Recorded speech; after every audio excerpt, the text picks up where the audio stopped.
PM મોદીના અમદાવાદના પ્રવાસને લઈને તડામાર તૈયારી। પીએમ જર્મનીના ચાન્સેલર સાથે બનશે અમદાવાદના મહેમાન। પીએમના પ્રવાસ પહેલા પોલીસે કર્યું grand rehearsal. Airport, Rajbhavan, Gandhi Ashram, riverfront, Mahatma Mandir સુધી કરાયો રિહર્સલ। પીએમના પ્રવાસને લઈને 4000થી વધુ પોલીસ અધિકારીઓ અને કર્મચારીઓનો બંદોબસ્ત ગોઠવી દેવામાં આવશે। આગામી દિવસોમાં માનનીય વડાપ્રધાનશ્રીની વિઝિટ અમદાવાદની સાબરમતી આશ્રમ તેમજ કાઇટ ફેસ્ટિવલ ખાતે થવાની છે અને એના પોલીસના બંદોબસ્તના ભાગ સ્વરૂપે જે બધી જગ્યા છે અને રોડ ઉપર બંદોબસ્ત લગાવવામાં આવેલ છે।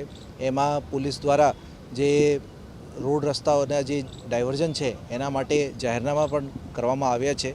એની સાથે સાથે જે પોલીસ દ્વારા ખાનગી કપડામાં પણ બંદોબસ્ત રાખવામાં આવ્યા છે અને બીજા જગ્યા પણ કોઈને કોઈ તકલીફ ના પડે એના માટે પોલીસની બંદોબસ્તની વ્યવસ્થા કરવામાં આવેલ છે અને આજ રોજ રિહર્સલ રાખવામાં આવ્યા છે અને જે દિવસે બંદોબસ્તના દિવસે પોલીસ વ્યવસ્થિત રીતે હાજર રહેશે અને બીજા પબ્લિકના માણસોને કોઈ તકલીફ ના થાય એના માટે ડાયવર્ઝન ઉપર પણ પોલીસ રહેશે।